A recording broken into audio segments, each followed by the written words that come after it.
Warahmatullah.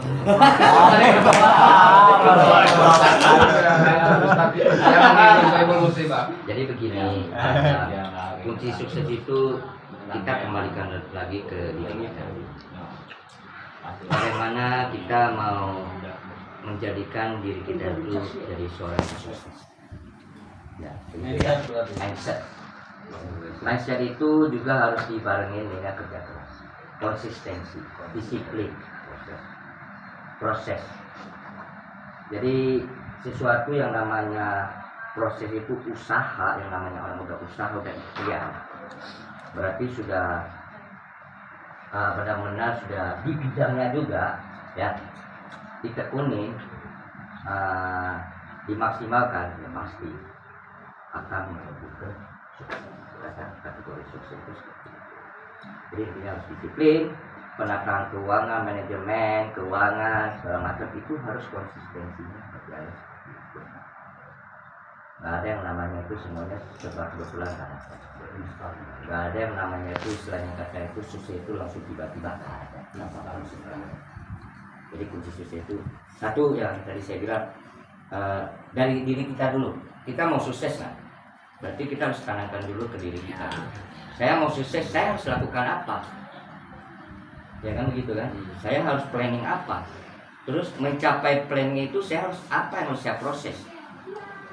Keras, disiplin, penataan manajemen, keuangannya bagaimana? Itu penataan. Baru dari situ itu mengalir, ya kan? Mengalir itu menuju ke sukses. Seperti itu Pak. Itu ringkas-ringkasnya saja. Tapi kalau yang namanya suatu usaha, problematika usaha itu yang pastinya ada naik ada turun. Tidak akan naik terus akan pasti ada saatnya dia turun lagi. Ya sama kayak grafik lah. Ya lagi kita di perjalanan ada kali punya. Proses itu ya gimana kita harus kuat untuk menghadapi pada saat kita lagi turun. Ya manajemen keuangan kita itu harus kita kokoh. Manajemen kita punya proses di usaha kita itu harus kuat. Bagaimana kita menerapkan SOP kita di pekerjaan di usaha kita. Ya kita kalau nggak punya manajemen nggak akan capai juga titik sukses. Nggak akan, karena nggak bocor, nggak balancing. Tapi di saat kita udah kerja keras kok hasilnya nggak kucing-kucing maksimal. Berarti coba kita pikirkan dulu, kita punya pengelolaan keuangannya sudah benar belum? Money management, kalau bahasa Inggrisnya kan kayak gitu kan. Pengelolaan keuangannya, cash flow-nya bagaimana, untuk kebutuhan kita di tokonya bagaimana, kebutuhan rumah tangga kita gimana, kebutuhan kita secara individual bagaimana, terus cadangan untuk keuangan kita bagaimana kalau terjadinya risiko yang timbul.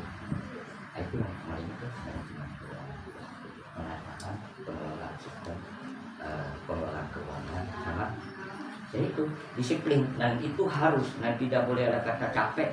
Teman-teman punya usaha sendiri, mau suka-suka kita buka usaha jam 8 ke jam 10 ke jam 12, nggak bisa konsisten. Buka jam berapa tutup jam berapa, jelas hari apa libur, jelas. Jadi customer itu juga tahu kalau hari ini kita libur, tahu kalau kita bukanya jam berapa, tutupnya jam berapa. Terus bangunin komunitas sebaik mungkin, karena zaman sekarang kan sudah lebih ke masalah teknologi. Berarti harus sering mungkin komunikasi dengan para customer itu lebih bagaimana kalau ada promosi atau apapun share. Tapi emang selama ini sangat kalau itu keren. Karena bisa berbaur gitu. Bisa berbaur sampai saya aja pertama ngeliat Koyo waktu di OPB. Ya. Waktu pertama 4 tahun ya OPB ya? 4 tahun OPB ya. Saya pikir yang dapat orgas itu siapa gitu kan. Itu bos Asia, masa bos Asia seneng banget dapat orgas. Berarti ini orang humble banget gitu kan. Di situ saya nggak kok beda nih gitu. Jadi ceritanya itu kalau untuk kenapa saya sampai pengen turun ke komunitas, ya teman-teman kayak semacam komunikasi komersial ini semuanya bukan sebuah kebetulan, tapi memang saya itu sudah menanam hati saya untuk ayo teman-teman nih, saya sekarang ini punya waktu nih, aku pengen terjun langsung ke komunitas ini biar apa? Lebih secara individu itu lebih ada kedekatan emosional. Teman-teman ini lagi perlu apa sih di lapangan ini? Pengen lebih detail, lebih rinci. Apa sih yang teman-teman di lapangan komunitas ini yang dibutuhkan, apa sih sebenarnya yang dicari apa. Jadi saya pengen tahu secara detail, makanya saya masuklah ke satu komunitas itu untuk terjun langsung sampai mengetahui sedetil apapun di itu komunitas itu perlu apa itu saya pengen tahu. Nah, terus apa yang bisa saya bantu untuk komunitas? Dan itu komunitas itu berarti apa yang teman-teman butuhkan dari saya ini bisa saya support seperti apa. Nah itu, jadi disitulah kita terjalin komunikasi, akhirnya bisa kita mensupport ini. Jadi kita sebenarnya teman-teman juga, biarpun ada perbedaan-perbedaan yang timbul, tapi saya pribadi tetap saya konsisten. Saya bisa bantu teman-teman, yang insya saya juga ikhlas, lillahi ta'ala, tidak ada istilahnya tujuan target tersendiri untuk usaha saya nggak ada, tapi murni memang saya ingin bantu ya teman-teman, tinggal teman-teman sendiri aja bagaimana dia teman-teman mau bantu saya mau nggak, itu kembali ke teman-teman. Saya nggak mengharapkan itu, jujur aja dari dulu saya berkomunikasi tidak mengharapkan feedback apa, nggak ada sih. Cuman kalau teman-teman itu sendiri yang membuat strategi di lapangan itu jadi membuat saya jadi bertanya, teman-teman ini selama ini apa sih yang sudah support ke sayanya sekarang. Biar kata teman-teman itu saya udah lakukan ini bukan mengharapkan feedbacknya, tapi teman-teman malah gesek-gesekin saya yang enggak di lapangan. Wajar dong saya kecewa. Kalau saya balikin pertanyaan itu, teman-teman ini sudah pernah support saya apa sih?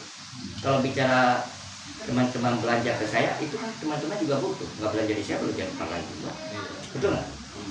Kan seperti itu ya. Pandangannya luas. Mana sih orang yang benar-benar untuk bantu ke komunitas itu secara hati nuraninya dia memang udah saya tanpa ada embel-embel gitu. Kalau rata-rata orang profesional kan pasti ada embel-embel. Support ada target project di belakang, support ada target project di belakang. Saya nggak pernah kayak gitu. Dan saya memberikan sesuatu itu kayak contoh bikin suatu pengen gebrakan atau apa, itu murni juga masukan-masukan dari teman-teman komunitas, pengen bikin acara ini, acara itu juga itu kan karena kampung-kampung masukan untuk biar bisa acara itu saya adakan. Tapi kan tetap putusannya di saya. Sebagai masukan itu saya tampung, oh ini bagus, namanya ini bikin konsep kayak gini bagus. Ya, akhirnya terciptalah suatu acara yang dari teman-teman yang awalnya cuma ya bisa ada bikin sesuatu, nah itu bisa terlaksana, itu juga kan masukan. Baru bisa terjadinya suatu acara itu istilahnya bikin ini, acara A, acara B, dan seterusnya. Ya kan? Itu saya. Jadi kecintaan saya sama teman-teman komunitas emosi itu memang dari hati saya. Bukan karena saya ada bisnisnya terus saya support itu maksimal terus mengharapkan, itu nggak kayak gitu. Memang punya hati nurani terjun langsung pengen tahu gitu teman-teman ini apa sih yang bisa saya bantu sih gitu. Saya bisa begini juga kan. Banyak juga teman-teman sebelumnya juga udah sering bantu saya juga pengen bantu kembali ya, teman-teman lebih baik, lebih istilahnya usahanya juga bisa berkembang ya. Saya itu Pak ya, mungkin untuk sementara ini Allah balasnya dengan persaudaraan. Nah, mungkin seperti itu ya, itu tadinya nggak kenal, kita jadi kenal gitu kan ya, silaturahmi ya, lebih dari materi lah. Jadi tidak semuanya itu langsung dikaitkan dengan ke bisnis. Nggak ada seperti itu ya. Kita kalau mau bicara bisnis, suatu komunitas, contoh kan ada ya kan logo A, B, C dan seterusnya banyak lah. Pastinya kan ada feedback ya, dari komunitas sendiri juga kan harus tahu mana yang mensupport secara hati nurani, mana yang mensupport secara pengen ada feedback. Lihat dong dengan mata yang kasat mata yang kelihatan atau perjalanannya gitu. Lihat, jangan semuanya dipukul rata, salah. Nggak semua orang owner kayak gitu bos, benar nggak? Owner semua beda-beda, mereka juga punya target masing-masing ya. Saya juga punya target juga usaha sendiri, tapi nggak semuanya saya kaitkan dengan itu, enggak. Saya kalau menawar support beneran, nggak. Kalau bicara materi, waktu yang nggak bisa diganti. Kalau untuk terjun komunitas, waktu yang nggak bisa diganti. Bagaimana menggantikan waktu saya? Kalau teman-teman masih perhitungan sama saya, mengembalikan waktu saya bisa. Menghargai bagaimana orang yang sudah mensupport kita, minimal komunitas kayak gitulah, masih ingat sama kita. Nggak usah lebih-lebih deh. Jangan sampai orang yang sudah supo itu kita bikin jadi kecewa. Itu yang masih teman-teman komunitas itu masih ada. Jadi bukan masalah sumbangsi kita suponya. Memang kita tahu yang namanya segala sesuatu proses. Kalau sudah dia udah di titik atas, suka berubah. Satu komunitas itu kalau sudah dari titik agak tinggi, namanya udah agak melejit, nama komunitasnya biasanya pengurusan itu ada berbeda. Apa namanya ya, perjalanannya ada berbeda. Dan itu nanti semua komunitas mau dimanapun. Jadi ada ego gitu, merasa dia sudah besar, merasa dia sudah bisa sendiri gitu. Padahal kalau tempat kita dari awal dia bisa jadi seperti ini kan? Kita kembalikan itu mindsetnya gitu. Bisa nggak komunitas itu bisa berdiri kokoh nggak sebelum dulu ini orang bantu kita? Coba kita kembali ke dasar. Bisa. Nah kenapa saya nggak bicara nama komunitas ABC itu nggak perlu lah. Kurang lebihnya sama kayak gitu prosesnya di mana-mana. Ya bagaimana mengantisipasi permasalahan di lapangan itu? Seperti yang tadi saya bilang, itu kembali ke pengurusan harus tegas. Kalau ada orang yang isu seperti itu tarik dibicarakan, kamu nggak boleh ngomong seperti ini menyangkut orang lain.